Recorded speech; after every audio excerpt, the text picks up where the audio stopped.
సంగీత పోటీలు జరిగినాయి, తెలుసు కదా మీకు. అందులో బృందగానం కేటగిరీలో మన పాఠశాలకు రాష్ట్ర ప్రథమ బహుమతి వచ్చింది అని చెప్పడానికి సంతోషిస్తున్నాను. సుదీక్ష, సుమేధ, ధ్రువ్ చదువుల్లో మంచి ఫలితాలు సాధించడం కాకుండా మన పాఠశాల పేరును రాష్ట్ర స్థాయి వరకు తీసుకెళ్లారు. పాఠశాలకి పేరు తేవడానికి ముఖ్యమైన కారణం మన పాఠశాలలోని రమణి టీచర్ను ఈ సందర్భంగా హృదయపూర్వకంగా అభినందిస్తున్నాం. మనమే కనుక వీళ్ళలో ఈ అభివృద్ధి ఉందని గుర్తించలేకపోతే, ఇంత గొప్ప కళ దాగుందని మనం తెలుసుకోలేకపోతే, ఇది వీళ్ళలో ఉన్న నైపుణ్యం అలానే ఉండేది, బయటకు రాకుండా. వాళ్ళకు ఉత్సాహం రావాలంటే ఎంకరేజ్మెంట్ కోసం అందరి సమక్షంలో అభినందించాలి. దీనికి కారణమైన రమణి టీచర్ గారిని మరియు సుదీక్ష, సుమేధ, ధ్రువ్ వీరికి అభినందనలు. ఈ ముగ్గురు పిల్లలు గెలుచుకున్న కప్పును అందరి సమక్షంలో వాళ్ళకి అందజేద్దాం. Sudiksha, Sumedha, Dhruv.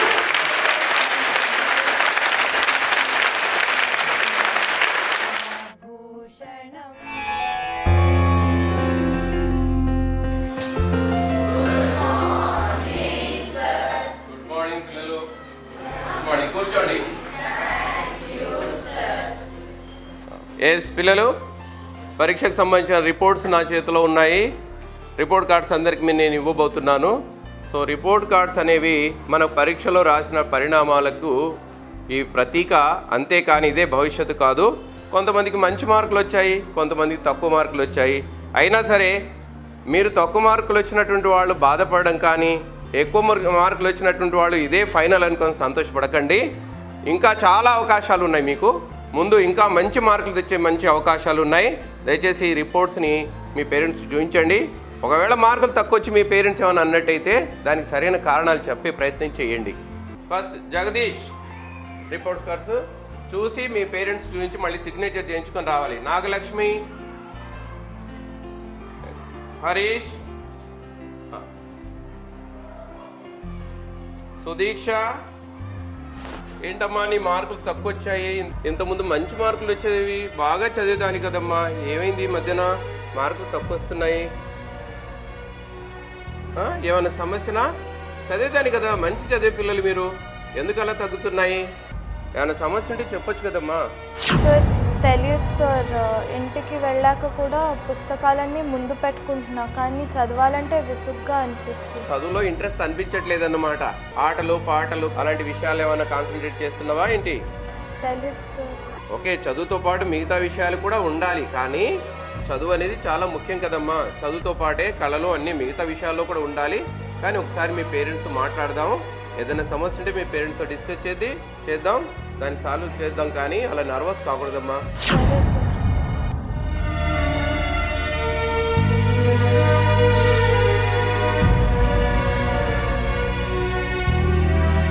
Next number Dhruv. Yes Dhruv, నీ రిపోర్ట్ కార్డ్ అమ్మా. ఇది చూడు, ఎందుకో ఈసారి నీ ప్రోగ్రెస్ కూడా తగ్గినట్టుందమ్మా. ఎందుకు అలా? సమస్య ఏంటో అర్థం కావట్లేదు. ఏంటి నీకేమనిపిస్తుంది? ఈ మధ్యన అసలు చదువు బుద్ధి కావట్లేదు సార్. అసలు చదువు మీద ఇంట్రెస్ట్ అంతా నాకు పోతుంది. అంటే చదువు మీద ఇంట్రెస్ట్ లేదు అని అంటే ఏమైనా క్రికెట్ కానీ సంగీతం కానీ అలాంటి ఏమైనా కళలు నీకు ఇష్టమా? ఓకే, మంచిదే. చదువుతో పాటు కళలు కూడా ఉండాలి. క్రికెట్ కానీ ఆటల్లో కానీ పాటల్లో కానీ ఈ రోజుల్లో చాలా అవకాశాలు ఉన్నాయి. సంగీతం తప్పు కాదు, మంచి ఫీల్డ్ అది కూడా. అందులో కూడా నువ్వు జీవితంలో గొప్ప విద్వాంసుడి కావచ్చు. జీవితంలో అదే లక్ష్యంగా ఎన్నుకొని గొప్పవాడే అవకాశాలు కూడా ఉన్నాయి. ఓకే, మీ పేరెంట్స్తో మాట్లాడదాం. అలాంటప్పుడు సంగీతం కూడా మంచిదే కాబట్టి చదువుతో పాటు సంగీతం కూడా ఉండాలి. పేరెంట్స్తో మాట్లాడదాం, ఓకేనా? నర్వస్ కాకూడదు. ఓకే.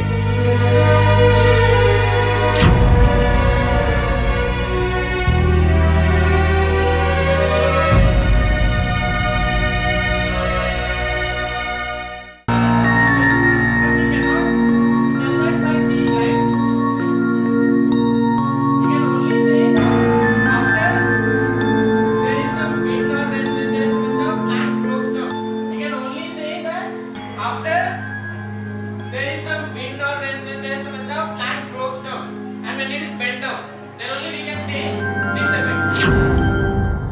చెప్పండి. మేడం మా అబ్బాయి ధ్రువ్ ఈ మధ్య బాగా చదవట్లేదు. ఏ పని చెప్పినా కానీ డల్గా ఉంటున్నాడు. స్కూల్ కంటే అసలే ఇంట్రెస్ట్ చూపెట్టట్లేదు. కొంచెం చూడండి. విఘ్నేష్, 9th ఇయర్లో ధ్రువ అని అబ్బాయి ఉంటాడు, తీసుకుందాం.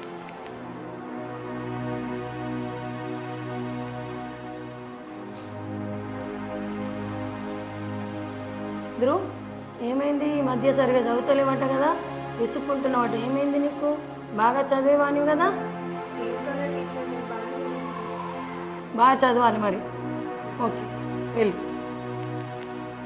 మా పిల్లలు పొద్దున్న నుంచి సాయంత్రం వరకు మీ దగ్గరే ఉంటున్నారు మేడం. మరి మార్కులు ఎందుకు తక్కువ వస్తున్నాయి? ఓకే సార్, చూస్తాం మేము. చూడండి మేడం. పిలుస్తాను, నేను మాట్లాడతాను సార్. మా అమ్మాయి సుదీక్ష మేడం ఈ మధ్య అసలు చదవట్లేదు. కొంచెం ఏమైందో కనుక్కుందామని వచ్చాను. స్కూల్కి రావడం అంటే డుమ్ము కొడుతుంది ఇప్పుడు ఏదో రీజన్తో. అదే నేనే అదే అందుకే పిలిచాము. అసలు బాగా చదివే పిల్లలు కదా. ఓకే, నేను చూస్తాను.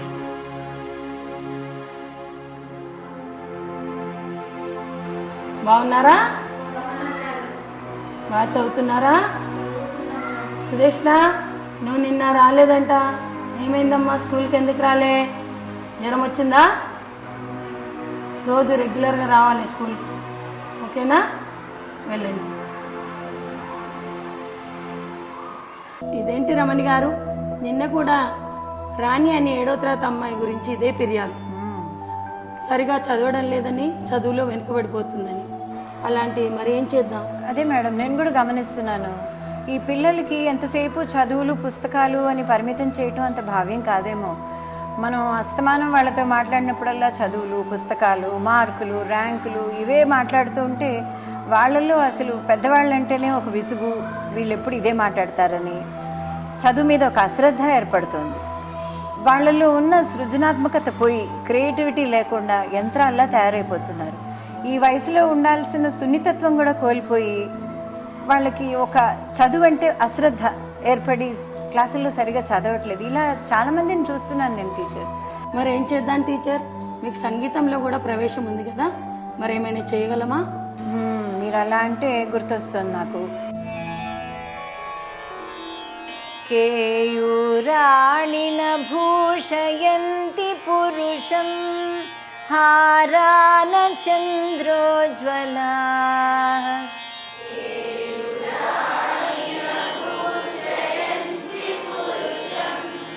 హారాన చంద్రోజ్వలా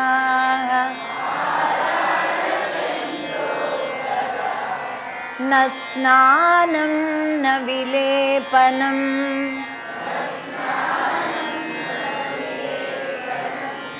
న కుసుమం నాలంకృత మూర్ధజాః కేయూరాణి న భూషయంతి పురుషం భూషయంతి పురుషం. నేను చెప్తాను, మీరు రిపీట్ చేయండి. కేయూరాణి న భూషయంతి పురుషం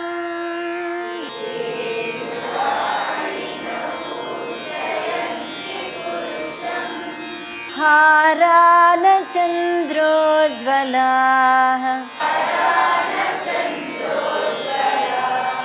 న స్నానం న విలేపనం న కుసుమం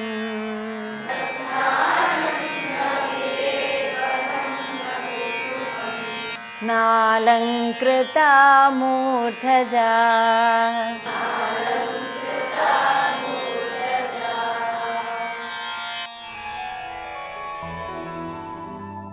ఈ ముగ్గురు పిల్లలు ఇందాక మనం చూసాం కదా, నేను క్లాస్ చెప్తుంటే వీళ్ళని చూశాను. వీళ్ళకి సంగీతం అంటే కొంచెం ఆసక్తి కనిపిస్తోంది, బాగా పాడతారు కూడా వీళ్ళు. నాకు కొంచెం వ్యవధి ఇవ్వండి మేడం, నేను ఈ ముగ్గురు పిల్లలతో ఒక ట్రై చేస్తాను. సంగీతం చెప్పి ఏమన్నా వీళ్ళల్లో ఒక మోటివేషన్ తీసుకురాగలమేమో చూస్తాను. ఓకే, అలా అయినా పిల్లలు బాగుపడితే సంతోషిస్తాం. అవును సార్.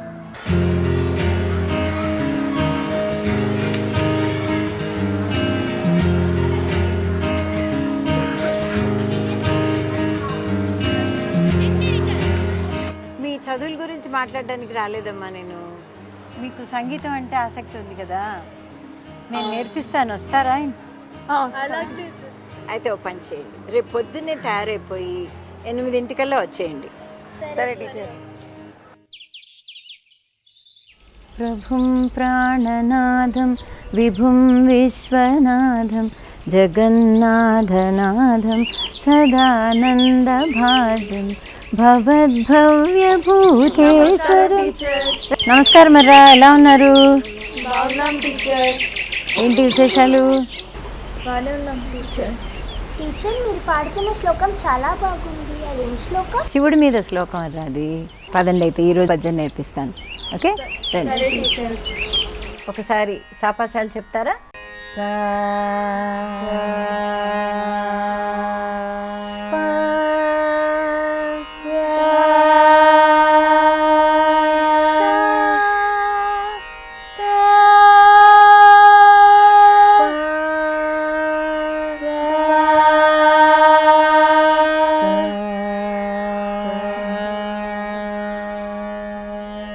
మీరు భర్తృహరి అన్న కవి పేరు విన్నారా? వినలే టీచర్. నన్నయ్య, వేమన, పోతన కవుల్లాగానే భర్తృహరి కూడా గొప్ప కవి అన్నమాట. ఆయన ఒక శతకం రాశారు. శతకం అంటే ఏంటి? 100 పద్యాలు అన్నమాట. అన్నీ సంస్కృత భాషలో రాశారు. అందులోంచి ఒక పద్యం మనకు ఉపయోగపడేదిగా ఒకటి నేర్చుకుందాం ఈరోజు. ఓకే, ఈ పద్యం యొక్క భావం వాక్భూషణం భూషణం అని వస్తుంది. అంటే ఏమిటంటున్నారు? వాక్కు అంటే మాట. మాట అంటే ఏంటి? చదువు వల్ల మనకి మంచి మాట అబ్బుతుంది కదా. అటువంటిది మనిషికి ఒక అలంకారంగా తయారవుతుంది. మామూలుగా మనిషి చక్కగా కనబడాలి అంటే మనం ఏమనుకుంటాం? చక్కటి దుస్తులు వేసుకోవాలి, అందంగా గాజులు వేసుకోవాలి, మంచి వాచ్ కట్టుకోవాలి అని అనుకుంటాం. ఇవేవి కూడా మనిషి యొక్క అందాన్ని పెంపొందించవు.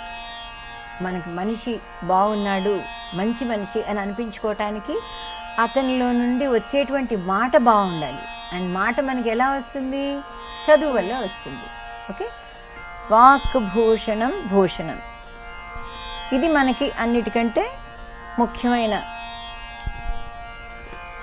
పదం. వాక్ భూషణం భూషణం అంటే ఏంటి? వాక్ అంటే మంచి మాట, అదే మనకి సదా అలంకారాన్ని ఇచ్చేటువంటిది మాట. ఇదేమిటి కొత్తగా ఉంది కదా. అసలు పద్యం చూడండి ఎలా ఉందో. ఫస్ట్ లైన్ ఏంటి? చదువు సుదీక్ష. కేయూరాణి న భూషయంతి పురుషం. కేయూరాణి న భూషయంతి పురుషం, అది మొదట అతను చెప్పింది. న భూషయంతి అంటున్నాడు అంటే ఏంటి? అది అలంకారాలు కావన్నమాట. కేయూరాణి అంటే మనం చేతికి వేసుకునేటువంటి కంకణాలు, గాజులు, ఇవి మనకి అలంకారాన్ని ఇవ్వవు, మనకి అందాన్ని తెచ్చిపెట్టవు. తర్వాత ఏముంది సుమేధ చదువు. హారాన చంద్రోజ్వల. అది హారాన చంద్రోజ్వల అంటే ఏంటి? చంద్రోజ్వల అంటే చంద్రుని వంటి కాంతి, ఆ రూపం కలిగినటువంటి, అంటే అంతటి అందమైన హారాలు కూడా మనకి అందాన్ని తెచ్చిపెట్టవు. తర్వాత ఏం రాస్తుంది ధ్రువ్ చదువు. న స్నానం న విలేపనం న కుసుమం. అది న స్నానం. నా అన్నది మనకి నెగటివిటీ చెప్తుంది అనమాట.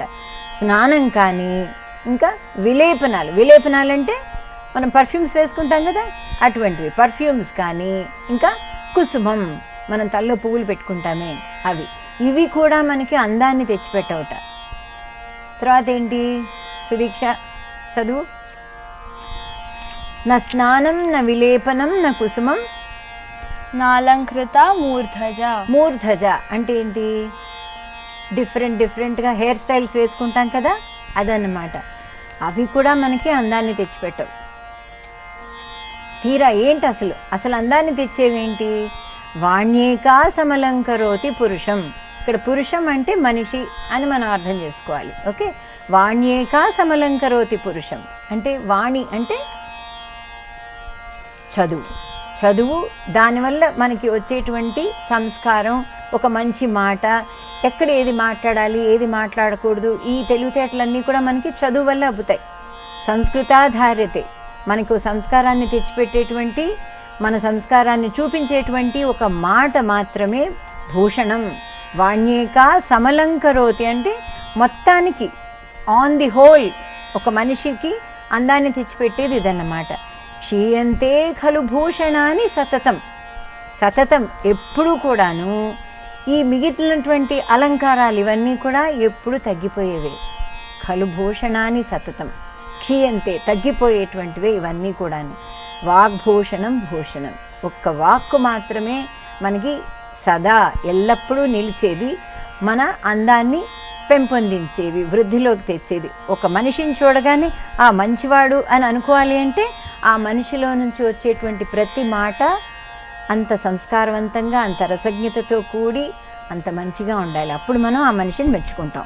అవునా? రసజ్ఞత అంటే ఏంటి టీచర్? రసజ్ఞత అంటే ఏది ఎప్పుడు మాట్లాడాలి, ఎలా మాట్లాడాలి, సందర్భం అవి తెలుసుకొని మాట్లాడేటువంటి మాట రసజ్ఞతతో కూడినటువంటి వాక్కు. ఓకే, ఇదన్నమాట. భావం నేర్చుకున్నారు కదా, చతురస్ర నడకలోనే నడుస్తుంది కదా, రూపక తాళం అంటాం. అవునా? తాళంతో చెప్తాను, ఒకసారి పాడండి. కేయూరాణిన భూషయంతి పురుషం,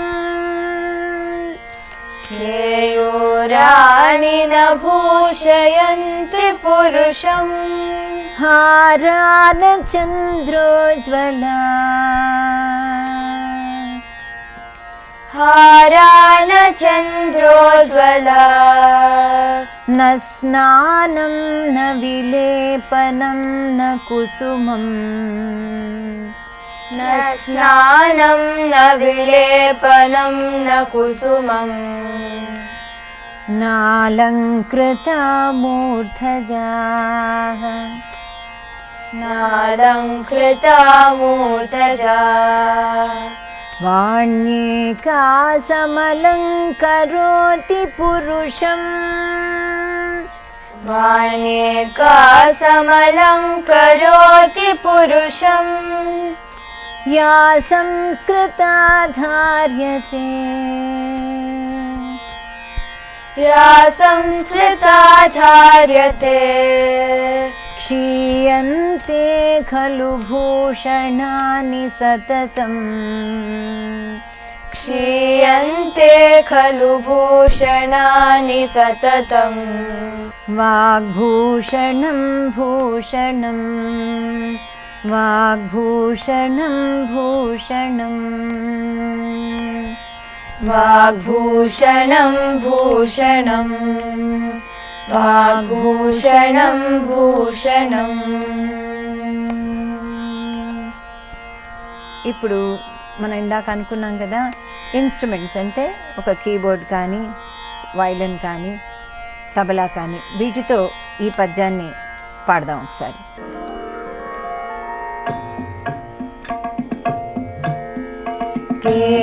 కేయూరాణిన భూషయంతి పురుషం, హారాన చంద్రోజ్వలా, న స్నానం న విలేపనం న కుసుమం, నాలంకృతా మూర్ధజాః, వాణ్యేకా సమలంకరోతి పురుషం, యా సంస్కృతా ధార్యతే, క్షీయంతే ఖలు భూషణాని సతతం, వాగ్భూషణం భూషణం, వాగ్భూషణం భూషణం.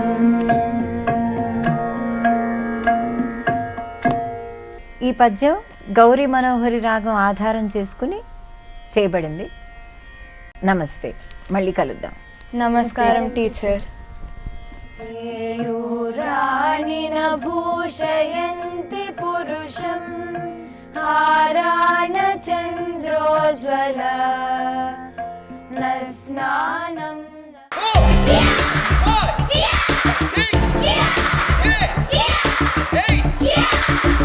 మన స్కూల్లోని ఆడపిల్లలకు ఈనాటి సమస్యల దృష్ట్యా కరాటే కూడా నేర్పుతున్నాము. Where the mind of a child is happy, there is creativity and this leads to all round development అని ప్రొఫెసర్ ఐన్స్టీన్ చెప్పినట్లు మనందరికీ తెలుసు. Good morning teachers and parents. మనం ప్రతి నెల స్టాఫ్ మీటింగ్ ఎట్లా నిర్వహించుకుంటున్నామో ఈరోజు కూడా అదేవిధంగా నిర్వహించుకుంటున్నా. ముందుగా అంతకుముందు మీటింగ్కి ఈ మీటింగ్కి చాలా డెవలప్మెంట్ వచ్చింది. సంగీతంలో రమణ గారు ఒక మన పాఠశాలకు మెడల్స్ తెచ్చారు. స్పోర్ట్స్లో స్పోర్ట్స్ టీచర్, మరి 10వ తరగతి ఎస్సీలో కూడా చాలామందికి 10 పాయింట్స్ వచ్చినాయి. అడ్మిషన్స్ కూడా ప్రభాకర్ గారు చాలా చక్కగా చేసిండ్రు. ముందుగా మీ అందరిని అభినందిస్తున్నాను. మా సుమేధ కూడా ఈ మధ్య బాగా చదువుతుంది మేడం. తను నేను చెప్పకున్నా సరే తనంతట తానే చదువుకుంటుంది. ఉదయాన్నే త్వరగా లెగుస్తుంది. ఏం హోంవర్క్స్ ఉన్నాయో అవన్నీ కంప్లీట్ చేసుకొని సంగీత సాధన కూడా చేస్తుంది. సాంగ్స్ కూడా బాగా పాడుతుంది మేడం. మరి మార్క్స్ కూడా చూస్తే చాలా బాగా వచ్చాయి. మరి అది మీ వల్ల, మీ టీచర్స్ వల్ల మా పాప సక్సెస్ అయిందని నేను నమ్ముతున్నాను మేడం. మీ అందరికీ ధన్యవాదాలు. మీ కృషి మా కృషి ఫలించి పాప మంచిగా అయింది. చాలా సంతోషం. మీ అబ్బాయి ఎలా ఉన్నాడండి? మేడం ధ్రువులో చాలా మార్పు వచ్చింది మేడం. మార్నింగ్ తొందరగా లేస్తున్నాడు, చెప్పిన పని వింటున్నాడు, మ్యూజిక్ క్లాస్కి వెళ్తున్నాడు, ప్లస్ స్కూల్లో ఇచ్చిన హోంవర్క్ కూడా రెగ్యులర్గా చేసుకుంటున్నాడు. నేను ఈ మధ్య వాళ్ళ టీచర్తో కూడా మాట్లాడాను ఫోన్లో, క్లాస్ టీచర్తో. మేడం దగ్గర నుంచి మంచి రెస్పాన్స్, అంటే అతడు రెగ్యులర్గా ఇచ్చిన హోంవర్క్ చేస్తున్నాడని, మార్క్స్ మంచిగా వస్తున్నాయని విన్నాను. చాలా సంతోషం అనిపించింది madam. Thank you. Very good. మంచి మార్పు వచ్చింది. యోగా క్లాస్లకు కూడా వెళ్తున్నాడా? మరి వెళ్తున్నాడు మేడం. ఓకే. మా పాప వైఖరిలో చాలా మార్పు వచ్చింది మేడం. ఇంతకు ముందులా లేదు. విసుగు, కోపం పోయాయి. అందరితో సానుభూతితో ఉంటుంది, అందరి పట్ల. చాలా సంతోషం. వీళ్ళ ముగ్గురు పిల్లలే కాకుండా ఇలాంటి పిల్లలు మన పాఠశాలలో చాలామంది ఉన్నారు. అవును మేడం. ఇక నుంచి అందరి పిల్లలపైన దృష్టి కేంద్రీకరించి వారి అభిరుచులకు అనుకూలంగా సహపాఠ్య కార్యక్రమాలను రూపొందించి నిర్వహిస్తాం. దీని గురించి ఏమైనా చెప్తారా మేడం? తప్పకుండా మేడం. ఏ పాఠశాలలోనైనా ఇది ముఖ్యమైన సమస్య. దీని గురించి కొంచెం విపులంగా చెప్తాను. ఎందుకంటే ఇది ఒక కొత్త కాన్సెప్ట్లో మనం వెళ్తున్నాం కాబట్టి. సమాజంలో అందరూ విద్యావంతులే ఉండాలి అన్నది మనందరి లక్ష్యం కదా. విద్యావంతుడు, జెంటిల్మెన్ అని అనిపించుకోవాలి అంటే ఒక వ్యక్తిలో మనం సర్వతోముఖాభివృద్ధిని చూడగలిగి ఉండాలి. అంటే ఆల్రౌండ్ డెవలప్మెంట్. ఇది వ్యక్తిత్వ నిర్మాణాన్ని బట్టి ఆధారపడి ఉంటుంది. దీన్నే మనం పర్సనాలిటీ డెవలప్మెంట్ అంటాం.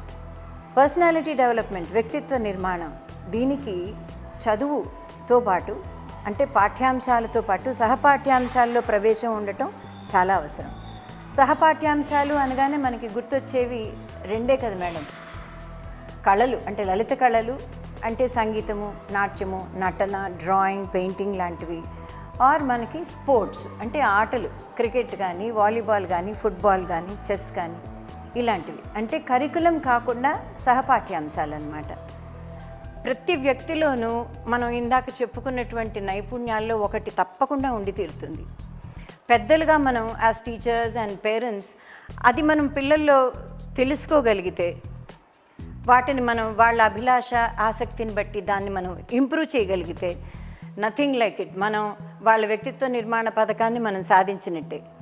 ఈ వ్యక్తిత్వ నిర్మాణం జరగటంతో పాటు ఒక గమ్మత్తు జరుగుతుంది. ఎక్కడైతే మనిషికి వ్యక్తిత్వ నిర్మాణం అన్నది జరిగిందో అక్కడ మానసిక ఉల్లాసం ఉంటుంది. మానసిక ఉల్లాసం ఉన్న చోట క్రియేటివిటీ ఆటోమేటిక్గా ఉంటుంది. అంటే సృజనాత్మకత అన్నమాట. ఈ క్రియేటివిటీ వల్ల వాడికి కాన్ఫిడెన్స్ లెవెల్స్ పెరుగుతాయి. చదువులో వాడు ఇంకొంచెం బాగా చేయగలుగుతాడు. దీని గురించి చెప్పుకోవాలి. మామూలుగా కరికులం అంటే చదువులు ఏ తరగతిలో వాళ్ళు కూర్చుని వాళ్ళు పాఠాలు నేర్చుకుంటారు. అంటే వారి వయసు వారే ఉంటారు తోడుగా. కానీ ఎక్స్ట్రా కరికులర్ యాక్టివిటీస్ అనేసరికి మిగతా తరగతుల వాళ్ళతో కలిపి నేర్చుకోవాల్సిన పరిస్థితి వస్తుంది. ఎందుకంటే ప్రతి స్కూల్లోనూ ఎక్స్ట్రా కరికులర్ యాక్టివిటీస్కి ఒక పీరియడ్ పెట్టినప్పుడు అన్ని తరగతుల వాళ్ళు అక్కడ చేరతారు. అంటే ఒక పిల్లవాడికి మిగతా వేరే వయసు విద్యార్థులతో వాడికి స్నేహం ఏర్పడుతుంది, టీం వర్క్ ఏర్పడుతుంది. వాడికి అందరూ కలిసి ఒక పనిని ఎలా చేయాలి అన్నది నేర్చుకుంటాడు. ఒక రకమైన సెల్ఫ్ డిసిప్లిన్ వాళ్ళలో వస్తుంది. అందరితో కలిసిమెలిసి తిరగటం వల్ల ఆ సున్నితత్వమైన భావాలు, కరుణ, జాలి, ఇచ్చిపుచ్చుకోవటాలు ఇవన్నీ నేర్చుకుంటాడు. దీన్నే మనం మల్టిపుల్ సైమల్టేనియస్ అటెన్షన్ అంటాం. అంటే బహుళ ఏకకాల శ్రద్ధ. అంటే ఒక పనిని చేస్తూ కూడా మిగతా యాంగిల్స్లో వాడు ఆలోచించగలుగుతాడనమాట. దీని తర్వాత వాడికి ఇష్టమైన పనిని కదా వాడు చేస్తున్నాడు. 24 గంటల్లో 1 గంట వాడికి కేటాయించుకున్నా చాలు. అందులో వాడు రాణించగలుగుతాడు వాడికి ఇష్టం కాబట్టి. ఈ రాణించటం వల్ల వాడికి ఒక కాన్ఫిడెన్స్ లెవెల్స్ పెరుగుతాయి. ఈ కాన్ఫిడెన్స్నే వాడు స్కూల్లో చదువుల్లో ఉపయోగించుకుంటాడు, ఇంకా బాగా మార్కులు సంపాదించుకోగలుగుతాడు. సో మనం సాధించినట్టు వాడి పర్సనాలిటీ డెవలప్మెంట్ చూసుకున్నాము, అలాగే చదువు కూడా మనం సాధించుకోగలుగుతాం. ఇదే జరిగింది ఈ ముగ్గురు పిల్లల విషయంలో కూడా. వాళ్ళలో సంగీతం మీద కాస్తంత ఆసక్తి ఉంది అని మనం తెలుసుకుని మా ఇంట్లో వాళ్ళకి కొంచెం సంగీతం నేర్పించడం జరిగింది. దాంతో వాళ్ళకి మానసిక ఉల్లాసం పెరిగింది. స్కూల్లో కూడా వాళ్ళు చక్కగా ఆటంకం పెట్టకుండా స్కూల్కి వస్తున్నారు, చక్కగా చదువుకుంటున్నారు, పాటలు బాగా పాడుతున్నారు, మన స్టేట్ లెవెల్లో కాంపిటీషన్స్లో ఫస్ట్ ప్రైజ్ సంపాదించుకున్నారు. చూడండి, సర్వతోముఖాభివృద్ధి అంటే ఆల్రౌండ్ డెవలప్మెంట్. ఒక వ్యక్తికి మనం స్కూల్లో ఇలా ఇవ్వగలుగుతాం. నిజానికి ఇది రమణ టీచర్ గారి ఆలోచన. ఇందుకు వారిని ప్రత్యేకంగా అభినందిస్తున్నాం.